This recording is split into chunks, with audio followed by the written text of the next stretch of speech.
Hello, everyone. Um, Today, we'll be talking about managed packages, Salesforce DX, and feature management. We know you have a lot of choices, and we are very glad you chose to attend this session.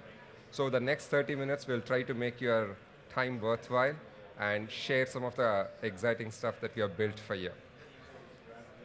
I'm Dilip Burki. I'm a product manager in Salesforce DX team, and I own different aspects of packaging and app distribution. And I'm Joe McTee. I'm the lead developer on the packaging team.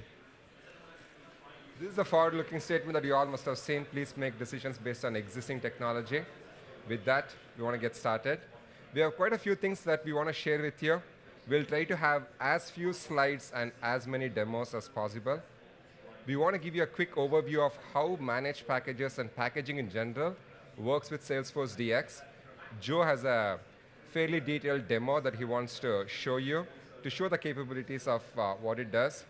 I want to talk to you about feature management. This is something that we discussed last Dreamforce, but it's much more real now. So this is something that we built directly in response to the feedback that we got from you. So I want to have a small demo that I want to show you, and then we get to the timelines and next steps. The great thing to keep in mind as you go over this is all the stuff that we are demoing today is directly in production. So you like anything, you can go back and start using them. Nothing here is demoware. These are all stuff that's working in production. With that, so this is something that you all must have heard today at Trailer DX. Salesforce DX is our attempt at radically reimagining how you do application lifecycle management.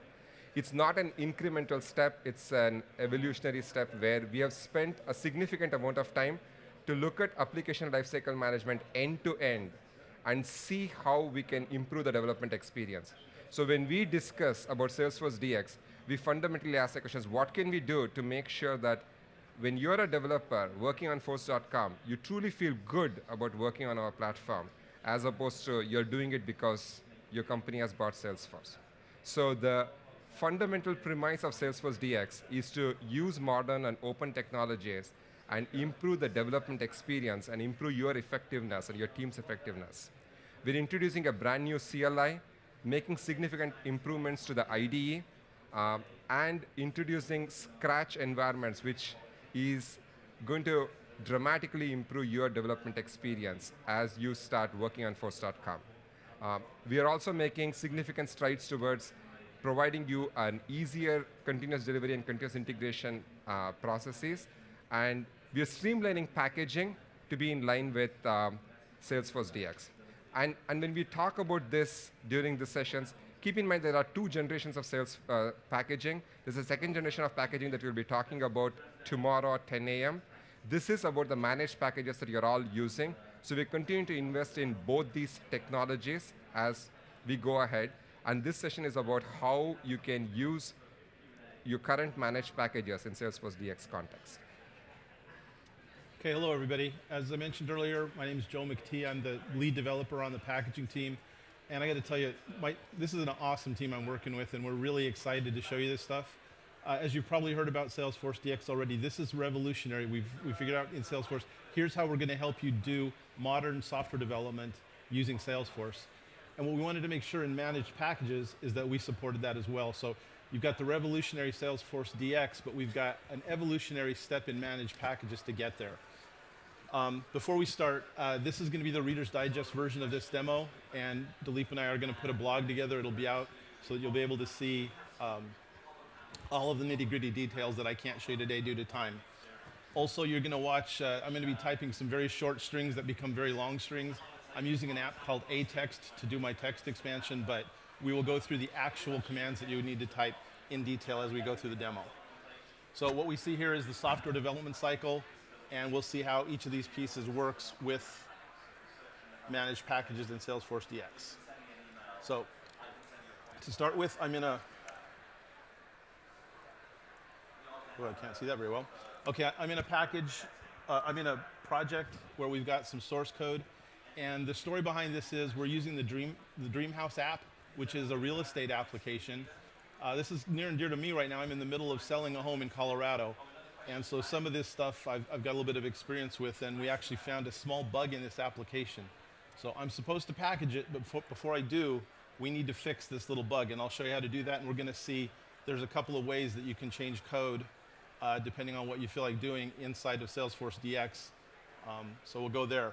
So the code itself is in this force-app directory, and what we can see here is that we've got Lightning pages, we've got Apex code, and we've got custom objects.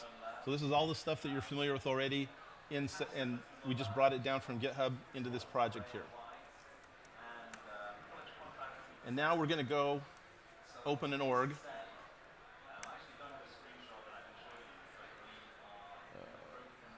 So I should have talked through this command first. This is the first time we've seen this CLI. So SFDX is the name of the application we're using, and the command I'm giving it is force org open. This is going to open an org, and it's pointing to the org that I've aliased to the name dev.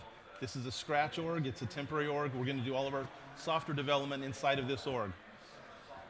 One of the really cool features, I think, in the open command is I get to set a path, and that's going to tell it which page I want to open on.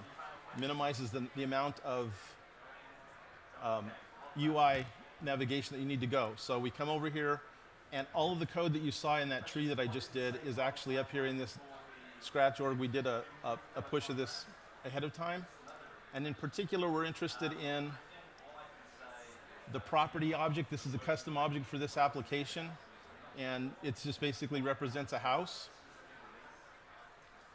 And in particular there, we're interested in one of the custom fields, status. Okay, make that a little bit larger. So right now, status, it's a drop down, and it can be available, under agreement, or sold. We realize there's actually one more state we need to show. Sometimes you talk to the realtor, you're ready to put it on the market, but you're not quite ready to show the house yet, but you want to tease people. So we need to add a coming soon to this.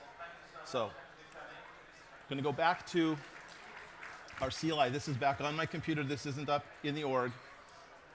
And I'm going to open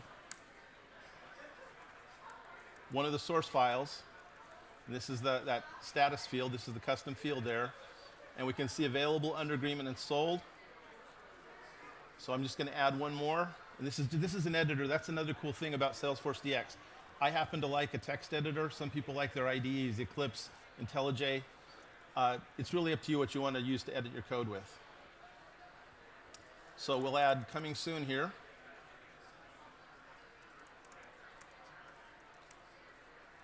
And we'll save that. Okay, so I've got the change local, but now I need to get it up to the org. And to do that, we're going to do a push.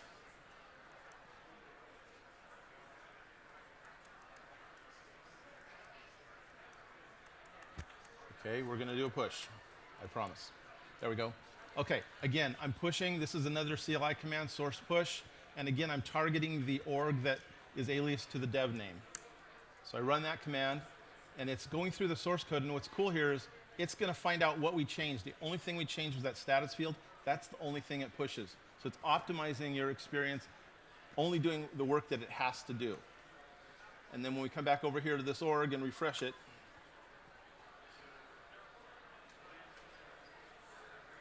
sure enough, there it is. It made it up to our org. Oh, I look at this and I thought, you know what? Coming soon really should be the first item on the list, not the last. And probably would be better if we made that the default. I could go back to the CLI. I could do all my editing there and go through this again. But this is a case where maybe the UI editor is a little bit better for doing this. And so I'm going to do that part of the change here in the org. So I'm going to reorder first and put it at the top. Save that. And now I'm going to edit it and make it the default. Okay, that looks like what we want. So again, the choice is up to you. Do I want to develop at the command line? Do I want to develop in a UI tool? Do I want to develop in the org? It's all up to you. And you can mix and match as I've just done. But now we've got to get that code back down here into our local machine. So we're going to pull it this time instead of pushing it. And what we'd expect to see here again is it already knows about most of the changes, so we should only see this one change that we made coming back down. And there we go. It's just the change I made, nothing else. Okay, at this point, we're done with our software development. I'm ready to package this up, getting it ready for App Exchange. So the first thing that I'm going to do is I'm going to open a new org that I have. This time I'm targeting the release, the alias called release. This is a development org. It's where I've got a package, and we go to, again, I'm targeting the managed package page. You can see like I gave it a random namespace, and I've got my app called Dreamhouse. This is the package I created, but there's nothing in it. So let's get some of our entire app into that package. Right now, Salesforce DX, again, this is next generation stuff. We've changed the data formats so that we can add some new features going downstream. Managed packaging being legacy, it uses the metadata format. So the first thing I'm going to have to do is I'm going to have to convert from Salesforce DX format to metadata format. We've got a convert command to do that. And what this says is, okay, it's going to put the converted source into an output directory called source out. It's going to pick all the source from a root directory, force app, and it's going to say, hey, the package that is related to this is called Dreamhouse. That's really important because that's going to make sure that all of these changes make it into that package. At the beginning, I remove that directory just to make sure I don't get any old data with that. So we run that command. Happens very quickly.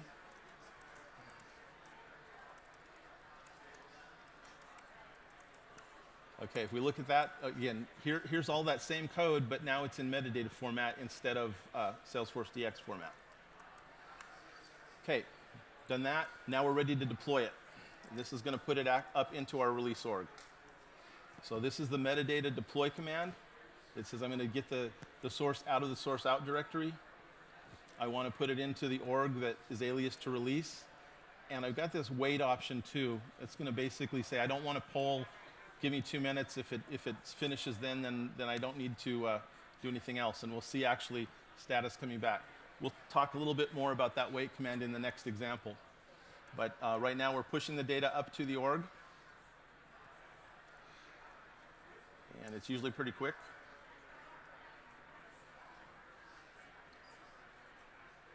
And we're done. So we come over here to our org. Let's refresh the page here. And now we have data in our org.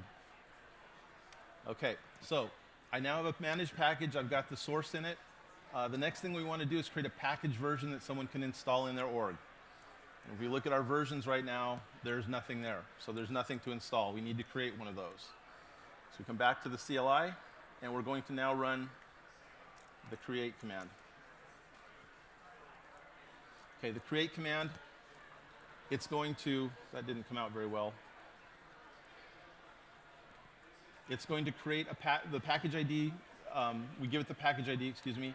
We're giving it managed release. I don't have to give it that option. If I don't, it will create a beta package. So if you want to test this before you actually lock things down, leave that option off.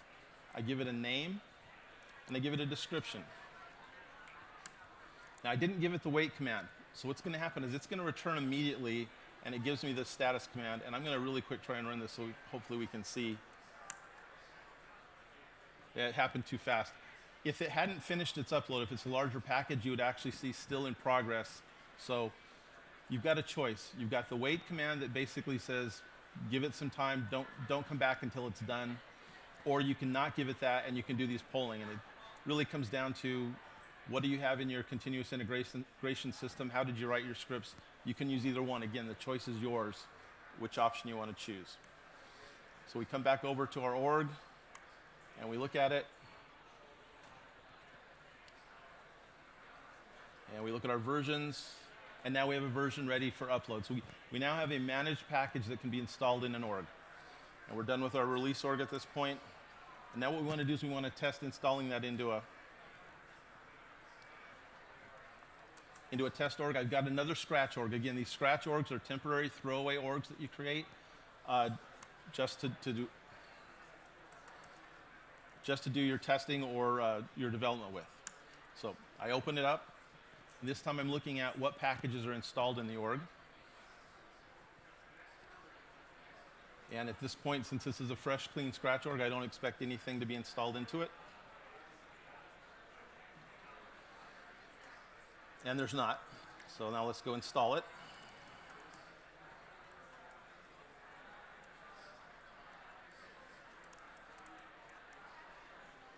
Okay.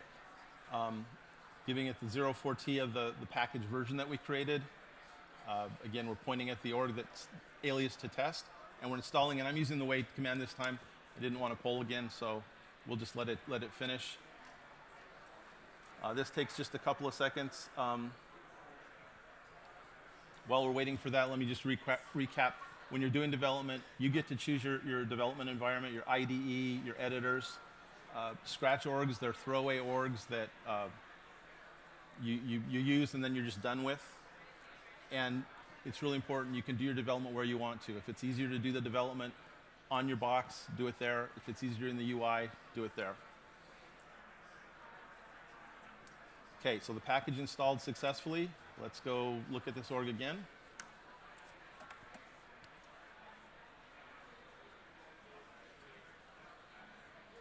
And we now have a managed package installed in this test org.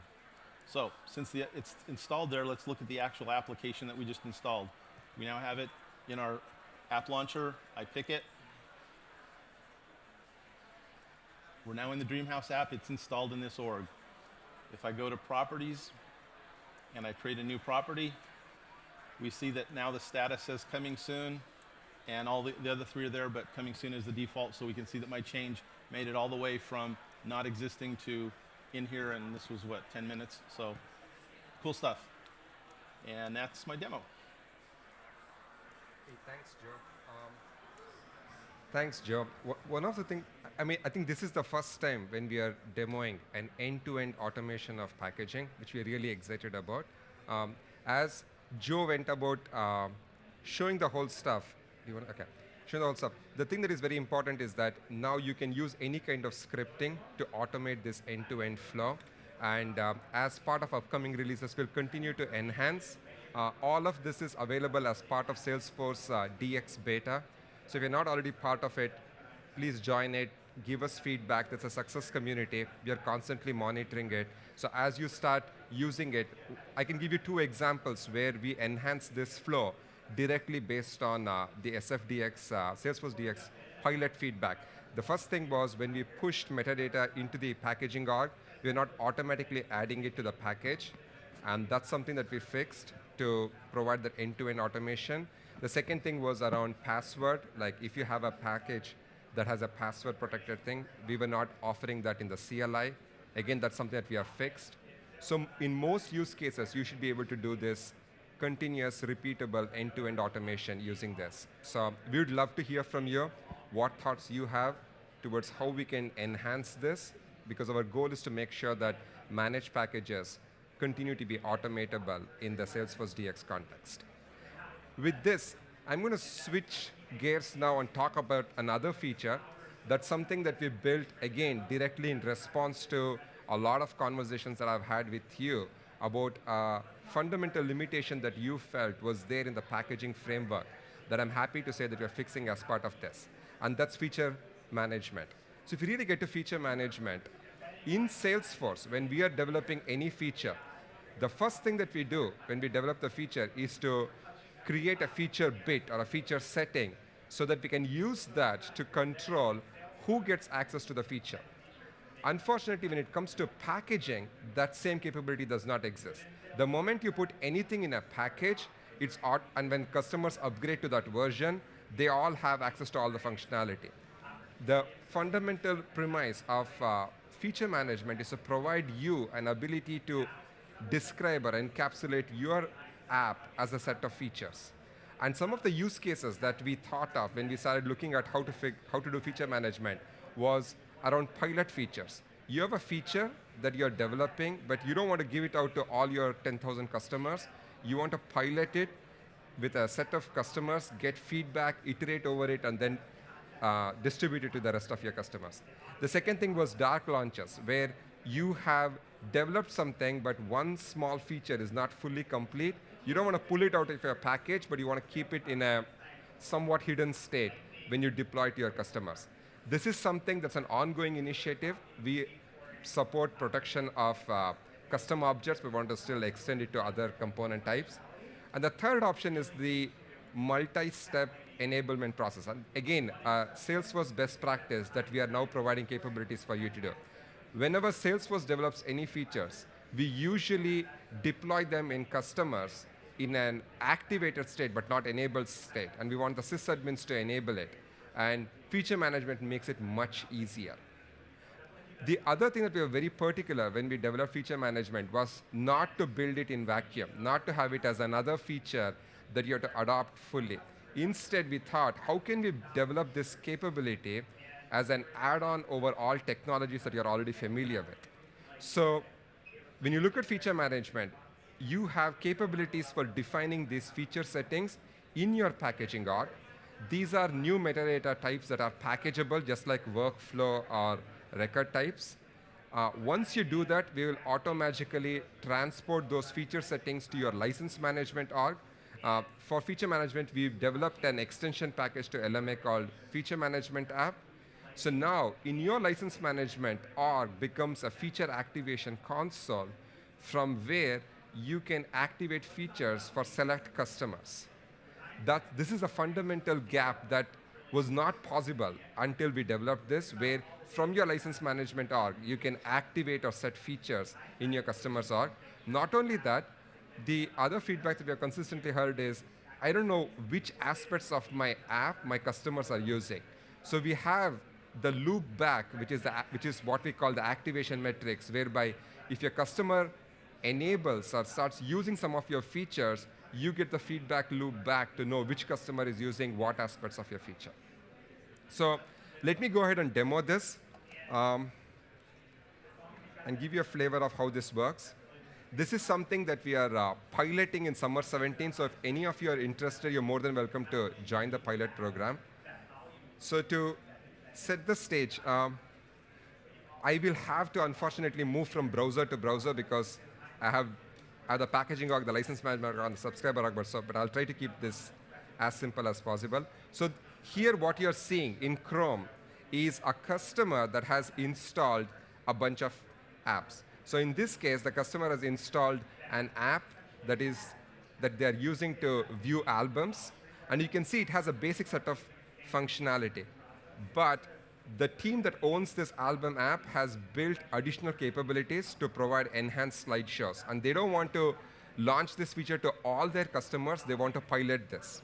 So how would they go about piloting that? So in this case, they'll go to their license management app. And you can see this is the license record that you're all familiar with. We have enhanced this by adding additional fields. So as you create feature parameters in your packaging org, we are aware of the feature parameters that you're adding, and we'll push that information to the license management org. So every license already comes inbuilt with it, all the feature parameters that you have set. So in this case, these two feature parameters decide whether this particular customer is permitted to use your pilot feature. So in this case, let's go ahead and enable this. And then say, OK, I want this particular customer to pilot this feature. Now, the implication of this is the moment you do this in the license management org, we have a mechanism for transporting that information to the subscriber org so that when the customer comes here and clicks on the feature console, they see these features to be available for selection. So now the customer can go and say, you know what, I've spoken to the partner about this. I really am interested in using this feature. They'll activate it. And now when you come and refresh this, you have additional capabilities like an advanced slideshow, shuffle from slideshow. So all of this is possible using the managed Apex code and the components that are there already in your package. Most of these things are doable. The fundamental gap that we are filling in is the fact that from the license management org, you make some changes and they get affected in the subscriber org. To show how this is working, before I do that, let me show another demo. So in this demo, I have a health management app where I have a bunch of modules for you to track your fitness and your exercise. But the team is now developing a module for diet tracking in terms of how healthy is your food consumption. So again, I go to the stage. If you go and click the health console in the subscriber org, there is nothing that is available to be enabled. But I can again go to the license management org, look at the license corresponding to the health manager app for this particular customer and say, you know what, I want to enable the pilot feature to this customer. So I go about enabling it. Now when I come here and refresh this, that feature is available and I can activate it. Not only can I activate it, the moment I activate it, if I go back to the license management app, there's another features setting that shows whether this particular customer has enabled it. And you can see that this checkbox is currently unchecked. But when I refresh it, it shows that it's checked. So I want to spend a minute or two to show how this works. So it all starts in the packaging org. So this is the org for the health manager app. And if you can see, there's a new tab that we have introduced called feature parameters. And when you come here, these are the new packageable feature parameters that you can define. You can create Boolean, date, or numeric feature parameter types. For example, if you want to track the number of records that someone is managing and things like that, you can use that as well. We designed this feature carefully to make sure we balance between flexibility that we give to you and privacy for the customers, because in the loop-back mechanism, you can get some information from the customer's org and pass it. And that's the reason why the data types that we support are very primitive. It is by choice. And you can choose here what's the type of your data type. So if it is a LMO to subscriber feature parameter type, from your license management org, you can set the state of them and they get transported to the packaging to the subscriber. But if the feature parameter type is subscriber to LMO, from the managed Apex code that is owned by you in the subscriber org, you can change the state and that information gets relayed back to the license management org. That's how when I did this demo, there was one feature parameter that was pointing towards the customer that I used to set a feature, but when the customer enabled it, I got the information back. And all of this is available in Apex so that once you've created these things, you can use Apex and Visualforce and Lightning to model the behavior of your package. So for example, here, I'm saying that if a particular feature bit has been enabled, let me increase the size, deprotect some of the custom objects, change the state of other Boolean values. So basically, these are very simple knobs and controls that we are giving. But once we give this, you can build much richer application management capabilities that was lacking in our packaging framework. So this is, as I said, let me go back quickly to the deck. This is something that's available today.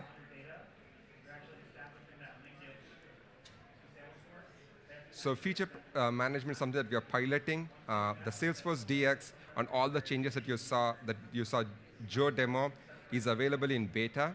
The plan is to take feature management as well as Salesforce DX to GA in the upcoming Winter 18, which is the Dreamforce release. So as I said, all of this is available. We'd love for you to give it a test drive and give us feedback in terms of how we can enhance it. With that, we can, if you have any questions, we'd love to answer them. Go for it. I think he asked before. One second.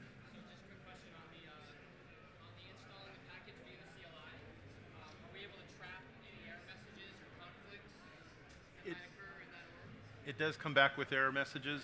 I'm not going to lie, we could probably make them a little more rich, but yes, you can get error messages. Yeah. How are we going to manage the patch orgs, the concept of patch orgs with this? Patch orgs, we would expect them to function the way they're functioning. You should be able to still authenticate to the patch org from the CLI, do a package version and everything. So I don't think that aspect of the flow would change, because you still have a use case for having patch orgs.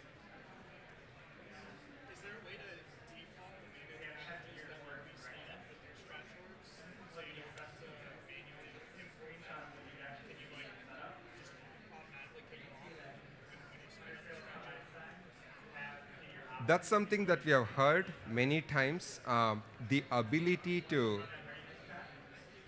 pre-install the package. We are actively thinking about it. We are thinking of different mechanisms for solving it, but the use case of, I want a scratch org, and when the scratch org is created, I want it to have all these packages, is something that we have heard a Delete, few let me times. take a little bit of that. So you're absolutely right. We haven't invented that yet. We do probably want to add that on the roadmap, but I don't know when it's going to be there. The cool thing is, this is all command line. This is all scriptable, so it would be really easy to script, create the scratch. No, I understand, and Yeah. it will be there eventually, but we're not there yet. One use case I did it there was future enablement for turning on other halves of the app and making more money off of them. It sounds like that would be possible because you're making feature available for customers at them to activate, so you can conceivably withhold that, right? Yes. So there is not. We are working towards offering a robust ISV licensing model where you can have multiple licenses per package. But with feature management, if you want to monetize, you have all the capabilities of doing it. Because when you look at these feature parameters, the only way they can be set in a customer's org is from the license management org. So you can connect the dots and do what you're saying.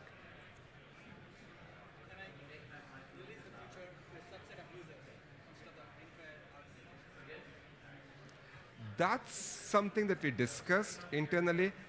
The challenge is, as I said, there is a separate initiative that is going on within Salesforce to provide that per user, multiple user license type per package thing. So we didn't want to duplicate the effort.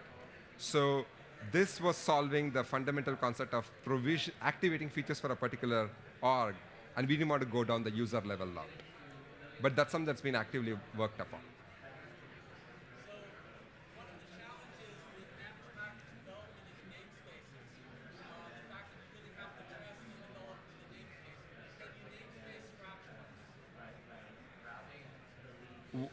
Elaborate a little more. How will that help you if you can namespace scratch outs?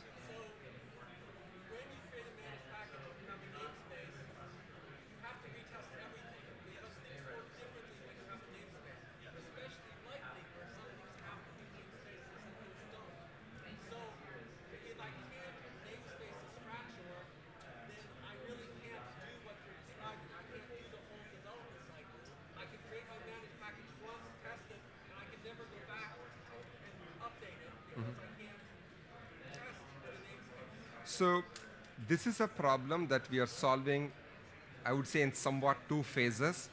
One phase is in the scratch org, you can specify a namespace and seed it, and to some extent you can do the managed package flow.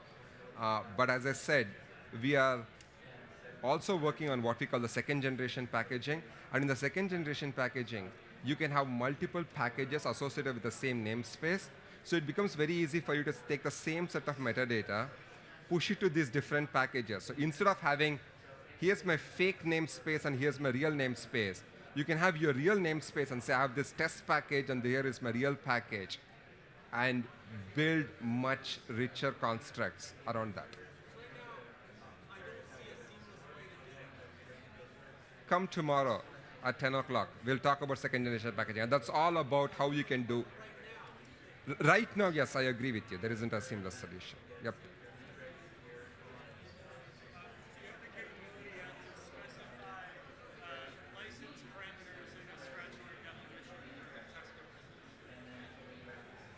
I don't think so.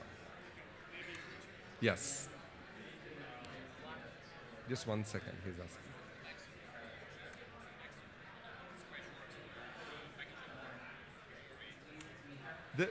The maximum number of scratch orgs is based on the developer hub that you have. It has got nothing to do with the managed package.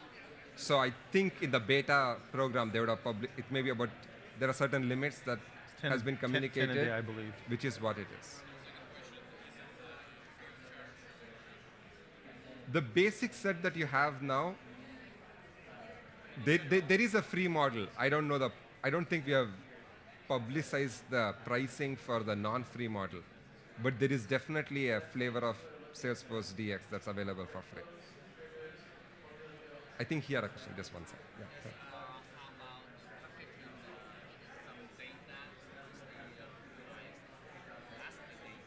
So it is not possible to package data, but as part of Salesforce DX, we have CLI commands to import and export data.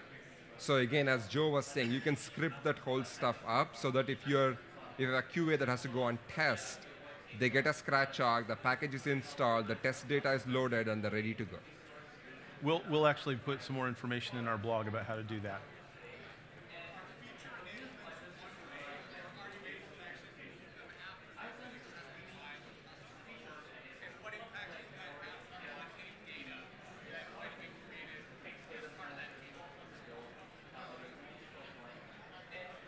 What do you mean by removing it? Oh, yes, yes, yes, yes.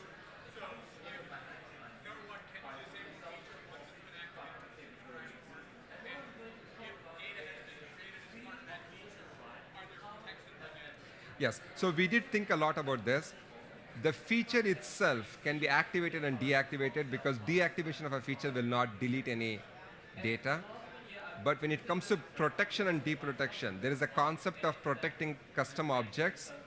There we thought that once you deprotect a custom object, we don't want to provide you with the capabilities of protecting it because that is like taking away the access to custom objects. So we have thought that through. Anything that is non-schema, you can disable. Schema, we will not let you do that, yes.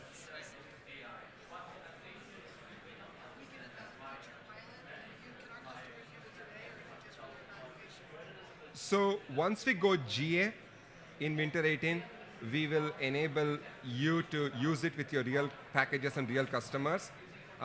We feel that feature management of most of the features that we have launched is a non-trivial feature set that has a long adoption cycle because you really have to see how this works in relation to your package. It's not something that you'll activate it and go live with it in a week. So we highly recommend that you participate in the pilot. We will give you a test packaging org, a test license management org, and everything. Try it, validate it. Once you are happy, by the time I'm sure there will be Winter 18 and we can enable it in your app. Good.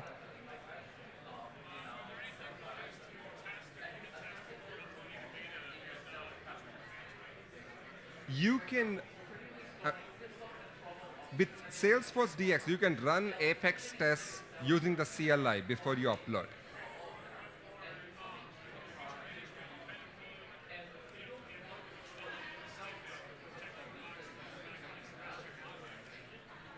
We should talk offline. I need to better understand your use case.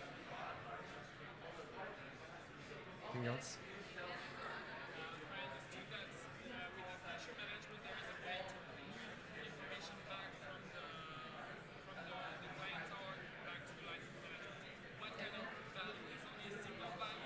Yeah, so it can only be Boolean, integer, or date because we want to prevent scenarios where there can be data leakage from the customer org. So that's the reason why you're not providing richer context like string and other types of things.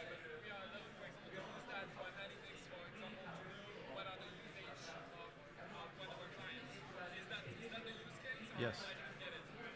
So the fundamental use case is a lot of times, like even Salesforce has the same challenge. Right? We make a lot of features available, but you don't know who is using what aspect of the feature. I think the fundamental thing, that's the reason why we're calling it activation metrics more than usage metrics. You want to know who is using what aspects of your feature. Yes. Yes. An integer, Yes. you could increase an integer Yep. to see the count, and then you're metering whatever you're using. Yep. Yes. It's possible. Yep. Would you consider at some point adding currency as one of those fields? If you have a good use case, let me know. How much revenue the customer's putting through their system? How many? How much revenue the customer's putting through their system? Okay. It's more just a curiosity. I don't know. We wouldn't necessarily need to use it. But Yeah. it's an Could we add currency as one of I those agree. types? Yes. Fake it with an integer. yeah, it's multiply it out. You're good. I kind of recent how do you define a feature? Can you say, hey, I have all this string objects in the feature and the out of object Yep. in the feature? It's So, all up to you. yeah, participating in our pilot, we have detailed documentation. Look at it, feature settings as basically new metadata types, new packageable entities, in which you'll give it a developer name, and you'll select a data type and so on and so forth. Okay.